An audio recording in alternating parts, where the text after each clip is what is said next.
Hello everyone, my name is Shivo Color and I have actually a good story out of Europe in terms of feminism and the rape culture that has spread through campuses in the past few years.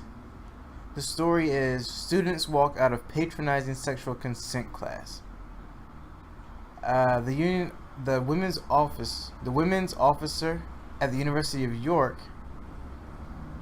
had to hold lesson, a lecture for the 5,000 freshman incoming students about sexual consent.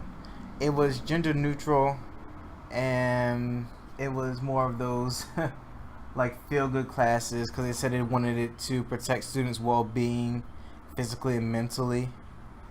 And of course, this is on the heels of what they call the rape crisis. And these women officers were actually elected through a cross campus ballot the previous year, earlier this year. But unfortunately, students found it to be patronizing.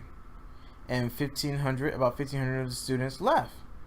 And I don't blame them. There was actually someone outside by the name of Ben Frugi, I think that's how you pronounce it, who is a men's rights activist, and he's in his third year of protesting these types of women's and rape crisis things. He's in his third year of protesting those on York University campus, and he distributed flyers outside the event, informing students that they had no obligation to sit through the classes, which is good that they didn't make them mandatory.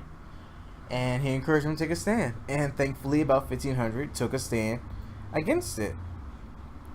And one of the persons outside who protested against the event, they were quoted as saying, "We don't consent to consent talks," which is good. But as another person said, and I quote, "Consent talks are patronizing.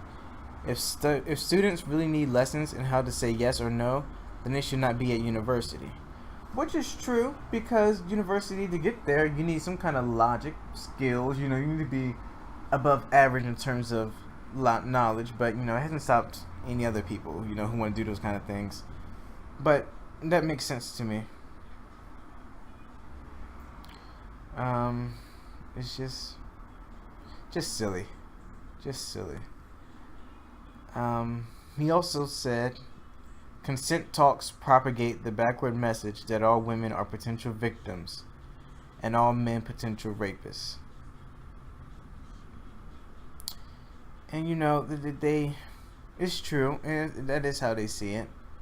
That's how they always see it. And we've always, and in recent memory, we've had these false allegations of rape, especially from Billboard and Penn State, and a lot of people have actually woken up to that. So they aren't,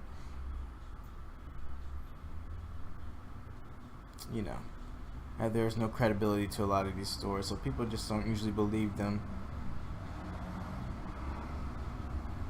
So, that's just that with this story. But thankfully, there's been a stand against these folks.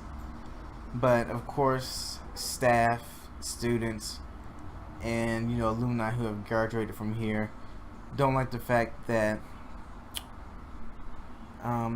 a International Men's Day event, several events were supposed to happen,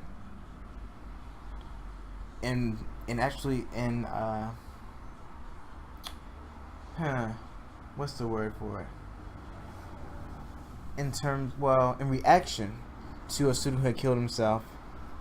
But those staff members, they found that kind of equality in terms of those types of events are misogynistic. And they said they're misogynistic because women are structurally unequal to men. So they're protesting, these people who have more of the higher ups to control on campus. But it's working.